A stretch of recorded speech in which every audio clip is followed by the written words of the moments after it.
الرحمن الرحیم۔ عزیزان من، آج نومبر 1970 کی 8 تاریخ ہے اور درس قرآن کریم کا آغاز سورہ النساء کی 84ویں آیت سے ہو رہا ہے۔ 4/84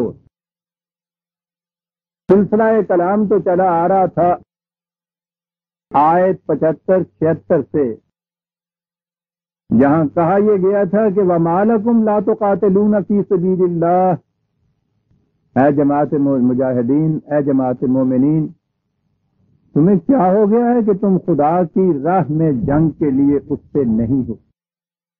اور وہی یہ بات بتا دی گئی تھی کہ خدا کے راہ میں جنگ کیا ہوتی ہے اور غیر خدا کے راہ میں جنگ کسے کہتے ہیں۔ الذین آمنوا یقاتلون فی سبیل اللہ والذین کفروا یقاتلون فی سبیل الطاغوت۔ جنگ ایک ہی چیز ہے، کس مقصد کے لیے لڑی جاتی ہے، اس سے وہ قرآن کی روح سے جائز اور ناجائز بلکہ حلال اور حرام قرار پا جاتی ہے۔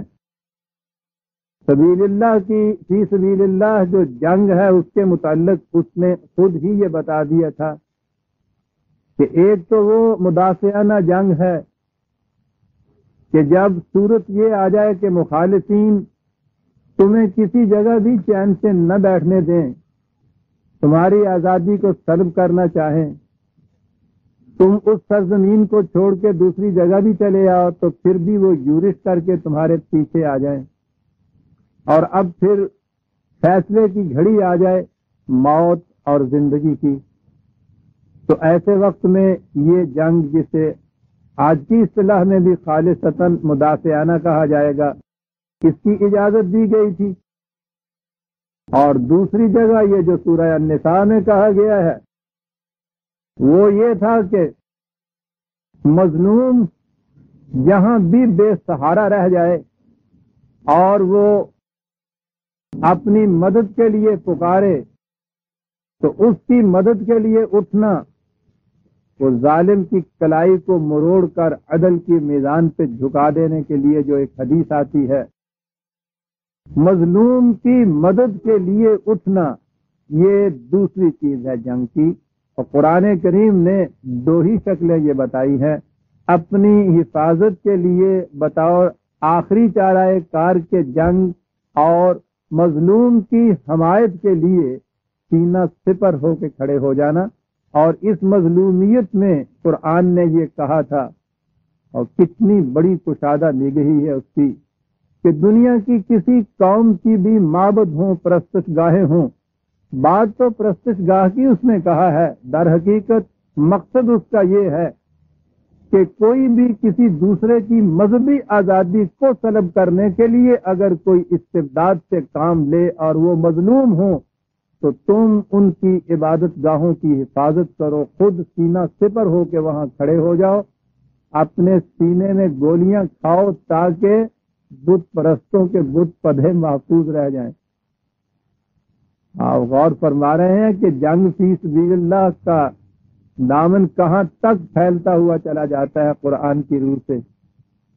وہ جو الزام دے رہے ہیں کہ اسلام بزور شمشیر پھیلا، ایک ہی آیت ان کے جواب کے لیے یہ کافی ہے کہ جو اسلام اس جنگ کو جنگ فی سبیل اللہ قرار دیتا ہے کہ جس میں غیر مذاہب کے معبدوں کو بچانا تمہارے لیے فرض ہو جاتا ہے، اس دین میں یہ چیز ہوگی کہ اپنا دین جو ہے وہ بزور شمشیر پھیلایا جائے۔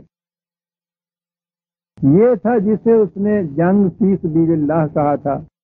اور اس کے بعد مختلف ہدایات تھیں، اور ان ہدایات میں آخری یہ چیز تھی جو پچھلی آیت ہمارے سامنے آئی کہ باہمی اختلاف پیدا نہ کر لیں۔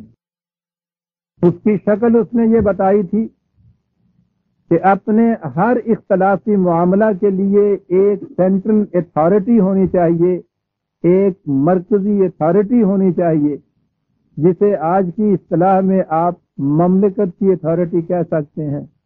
قرآن کی اصطلاح میں اسے اللہ اور رسول قرار دیا گیا ہے۔ اصل میں تو اطاعت اور محکومیت تو قرآن کی روح سے خدا کے احکام کی ہی ہے، لیکن وہ اطاعت کسی ایک مخصوص مرکز کے ذریعے سے کی جائے گی۔ اس کے لیے اصطلاح ہے قرآن کی، اللہ اور رسول کی اطاعت، اور یہ کہا کہ جب بھی کوئی معاملہ تمہارے سامنے آئے خود ہی اس کا فیصلہ کرنے نہ بیٹھ جایا کرو، اور اسے تو آگے قطن نہ پھیلایا کرو تاں کہ تم اسے ریفر کر دو یا تو سینٹرل اتھارٹی کی طرف یا اس سینٹرل اتھارٹی کی طرف سے جو افسران ماتحت متعین کیے گئے ہوں ان کی طرف اس چیز کو لوٹاؤ، تاکہ وہ تفتیش کے بعد، تحقیق کے بعد، تفحیص کے بعد یہ دیکھیں کہ اصل معاملہ کیا ہے اور پھر کسی نتیجے پر پہنچ کے وہ فیصلہ کریں۔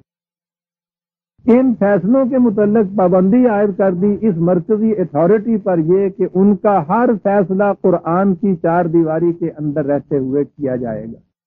اب یہ ہے جسے آپ اسلام کا سیاسی نظام کہیے، یہ ہے جسے آپ اسلامی مملکت کہیے، یہی وہ چیز ہے کہ جس کے زیر فیصلہ، جس کے زیر کمان جنگ لڑنے کا فیصلہ کیا جائے گا اور جنگ لڑی جائے گی۔ یہ کچھ کہنے کے بعد قرآن پھر اس آیت میں جو آج ہمارے زیر درس ہے پھر اصل موضوع کی طرف آ گیا، فقاتل فی سبیل اللہ۔ جہاں جہاں جنگ ہے آپ دیکھیں گے کہ وہ جنگ فی سبیل اللہ ہے، اور فی سبیل اللہ کی تشریح قرآن نے خود کر دی۔ فقاتل فی سبیل اللہ، تم جنگ کرو لیکن صرف اللہ کے راستے میں، جس کی وضاحت اور تعین خود قرآن نے کر دی۔ آگے دو ٹکڑے آتے ہیں اس میں، بڑے بنیادی ہے اس سلسلے میں۔ لا تکلف الا نفسک، واحد کی ضمیر رسول اکرم صلی اللہ علیہ وسلم کو مخاطب کر کے کہ اس باب میں جہاں تک ذمہ داری کا تعلق ہے وہ تو اپنی ذات کی ذمہ داری ہی لے سکتا ہے۔ انڈیویجول ریسپانسبلٹی جسے آپ کہتے ہیں، یہ بڑی اہم چیز ہے۔ دور حاضر نے سیاسی نظام کا یہ ایک شکل پیدا کی جسے نظام جمہوریت کہا جاتا ہے یا مملکت کا نظام، جس نظام میں آپ کسی فرد کی ذمہ داری کو متعین ہی نہیں کر سکتے۔ کسی سے پوچھئے، یہ ارباب نظم و نسق بھی جو ہے، ارباب حکومت بھی جو ہے، کسی سے بات کیجئے وہ کہیں گے کہ صاحب کیا کیا جائے، حکومت کی مشینری اتنی خراب ہو گئی ہے، نظم و نسق کی ایڈمنسٹریشن کی مشینری کے اندر خرابیاں آ گئی ہیں، یعنی گویا یہ کچھ باہر سے بول رہے ہیں، مشینری کہیں اور ہے۔ یہ حکومت کی غلطی ہے صاحب جو کچھ کیا جا رہا ہے، میں ذمہ دار تو نہیں ہوں، ہم ذمہ دار نہیں ہیں، اس کے لیے تو حکومت کے غلط احکام فیصلے ذمہ دار ہیں۔ وہ یہ حکومت کیا ہے کم وقت پتہ چلے، کسی کو معلوم ہی نہیں، نہ اس کا ایڈریس کسی کو معلوم ہے، یہ نہ پتہ ہے وہ کہاں رہتی ہے، کہاں جا کے اس کو ملے، اور جس سے پوچھئے وہ حکومت۔ یہ باہر والے نہیں، خود ارباب حکومت کی یہ کیفیت ہے کہ ہر ایک ان میں سے حکومت کو کوستا ہے۔ یہ بنیادی نقص ہے اس انداز کی جو مغرب کی جمہوریت ہے، اس کا نقص ہے یہ کہ آپ کسی چیز کی ذمہ داری کسی پرٹیکولر انڈیویجول پہ لوکیٹ نہیں کر سکتے، اور نہ ہی کوئی پرٹیکولر انڈیویجول اس میں ذمہ داری لیتا ہے۔ یہ چھوٹی سی چھوٹی بات بھی آپ کے ہاں جو ہوتی ہے اس میں بھی اگر آپ ان کے ہاں چاہیں تعین کرنا کہ صاحب اس کا ذمہ دار کون ہے، معلوم ہی نہیں ہوتا کہ اس کا ذمہ دار کون ہے۔ یہاں سے وہاں تک ایک سلسلہ اور ایک جال پھیلا ہوا ہے، یہی وجہ ہے کہ اصلاح نہیں کہیں ہو سکتی۔ کسی معاملے کے متعلق آپ دیکھیے، بات چھیڑ کے کہیں کیس لے جائیے، اس میں دیکھیے کتنے الجھے ہوئے اس میں نظر آتے ہیں، اور سب کچھ کرنے کے بعد معلوم ہوتا ہے کہ متعین طور پر کوئی اس کے اندر مجرم ہے ہی نہیں۔ وہ مجرم کون ہے؟ حکومت، جس کا ایڈریس ہی کسی کو معلوم نہیں۔ ایبسٹریکٹ چیز ہو جاتی ہے، محسوس چیز نہیں ہوتی۔ قرآن متعین کرتا ہے ذمہ داری، وہ کہتا یہ ہے کہ لا تکلف الا نفس۔ پہلی چیز تو یہ ہے کہ یہ جو سربراہ مملکت ہے وہ کہتا ہے کہ تیری ذمہ داری ہے، اور اس ذمہ داری میں تو اپنے لیے جس طرح سے جی چاہے نیچے یہ کر، ہم تم سے پوچھیں گے۔ بظاہر تو یہ معنی یہاں نظر آتے تھے کہ لا تکلف الا نفسک، کہ تو اپنی ذات کا ہی ذمہ دار ہے، کسی دوسرے کا نہیں، لیکن بات یہ بڑی گہری ہے یہاں جو قرآن کہہ گیا ہے۔ اب یہ چیز رہی کہ صاحب جنگ تو نظم و نسق، حکومت، مملکت وغیرہ، یہ ایک فرد کی تو بات ہے نہیں، اس میں تو ساری جماعت ساتھ ہوگی، اور قرآن کی روح سے جو اس کا نظام مشاورت ہے اس کے اندر تو پوری جماعت شریک ہوتی ہے اس میں۔ تو اس باقی جماعت کے متعلق کیا کہا گیا؟ کہا گیا کہ تمہاری ریسپانسبلٹی ہے، ہم تو تم سے پوچھیں گے، اور تیرا کام یہ ہے کہ وَحَرِّضِ الْمُؤْمِنِينَ۔ آپ کوئی قرآن کریم اٹھا کے دیکھیے، اس کے ترجمے میں آپ کو یہ بات ملے گی کہ مومنین کو تم اکساؤ جنگ کے لیے، ترغیب دو ان کو جنگ کے لیے، بات جچتی ہوئی نہیں۔ ذمہ داری تیری ہے اور باقی رہی تیری جماعت، تو پھر تیرا کام یہ ہے کہ ڈنڈا ہاتھ میں لے، ان کے پیچھے پڑ جا کہ چلو اٹھو جنگ کے لیے۔ کیوں نہیں جاتے تم جناب؟ یہ رزق کے عام معنی سے یہ چیز ذہن میں آتی ہے انسان، بات یہ نہیں ہے، بڑی عظیم چیز۔ جہاں تک تیری جماعت کا تعلق ہے، تیرا فریضہ یہ ہے، رزق کے معنی ہوتا ہے کسی کوئی کمی کو پورا کر دینا، ڈیفیشنسیز دور کر دینا، اس کی یہ ساری چیزیں دور کر کے نشو و نما کر دینا۔ وہ جو فریضہ بتایا تھا، وَيُعَلِّمُهُمُ الْكِتَابَ وَالْحِكْمَةَ وَيُزَكِّيهِمْ، تعلیم دیتا ہے تو ان کو قوانین کی غرض و غائب کی، اور نشو و نما کرتا ہے تو ان کی صلاحیتوں کی۔ یہ وہ چیز ہے ہر رزق جسے کہا جاتا ہے، جس میں کوئی کمی رہ گئی ہے وہ کمی پوری کرنا۔ اب دیکھیے کیا عمدہ نظام ہوا کہ یہ ذمہ داری تو تمہاری ہے، ہم تو تم سے پوچھیں گے یہ بات کہ ایسے وقت میں یہ کرنا تھا وہ کیوں نہیں کیا گیا۔ اب یہ چیز کے صاحب میرے جو ساتھی تھے جن کو ساتھ لے جا کے یہ سب کچھ میں نے کرنا تھا، ان کے تعاون سے، ان کی رفاقت سے یہ کرنا تھا، ان میں یہ کمزوریاں تھیں، ان میں یہ کمیاں تھیں، یعنی یہ ایکسکیوز تم پیش نہیں کر سکتے، اس لیے کہ تمہارا فریضہ ہے حرِّضِ الْمُؤْمِنِينَ۔ جماعت کے اندر جتنی کمیاں، کمزوریاں، ڈیفیشنسی جتنی ہیں ان کو پورا کرنا یہ تیرا کام ہے۔ تم یہ کچھ کرو اور ہم تم سے پوچھیں گے۔ آپ دیکھتے ہیں کیسا عجیب نظام قرآن دے جاتا ہے، اور کس طرح سے دو لفظوں کے اندر کتنی گہری بات جو ہے بیان کر جاتا ہے قرآن۔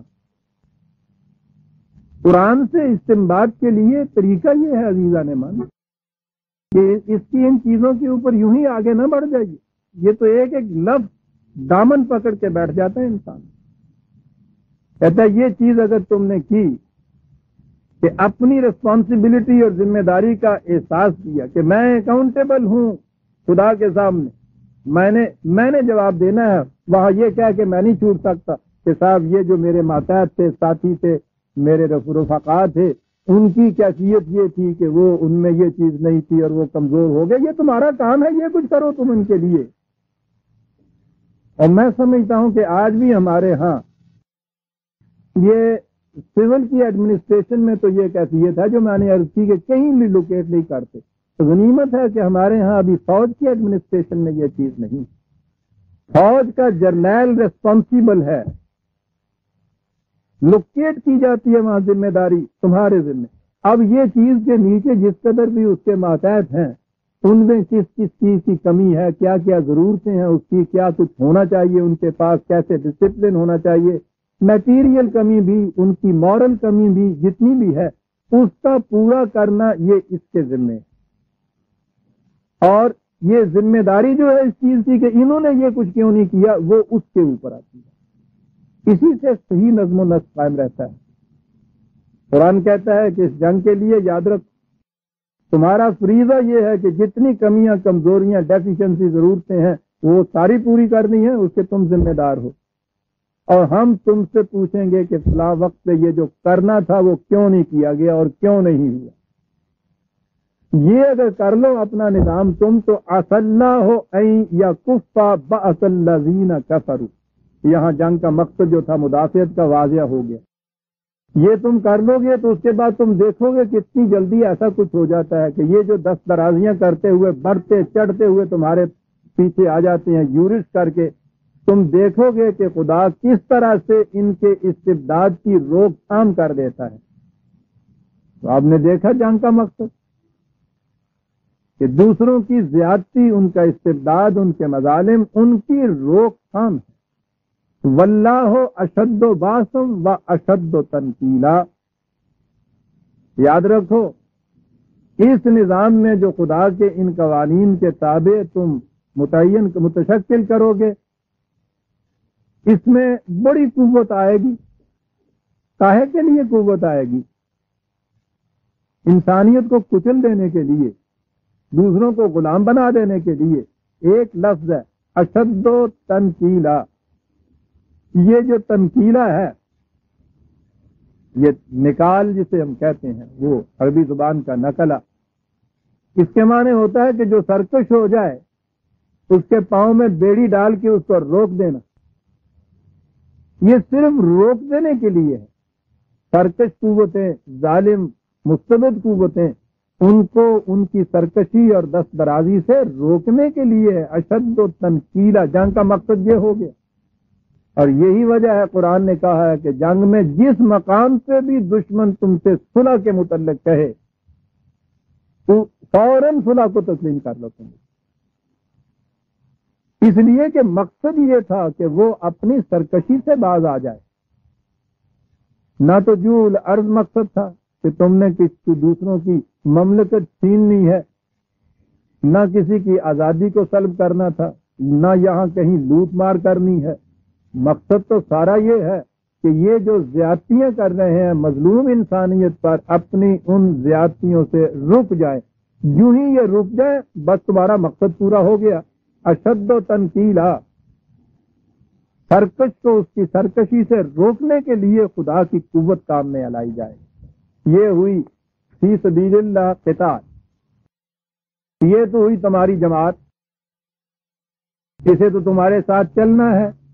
یہ تو وہ لوگ ہیں کہ جو اپنا جان اور مال بیچ کر خدا کے ہاتھوں اس جماعت کے اندر شامل ہوئے ہیں.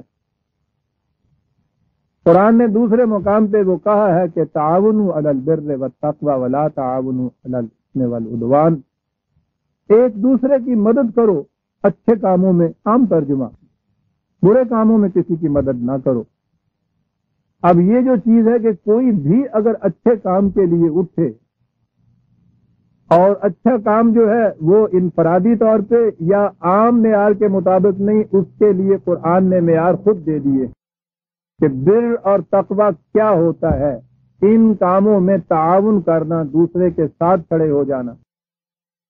اسی طرح سے وہ اگر جماعت مومنین کسی اچھے کام کے لیے اٹھتی ہے، اس میں وہ انوائٹ کرتا ہے کہ کوئی اگر اس کا ساتھ دینا چاہے تو آؤ ساتھ دو.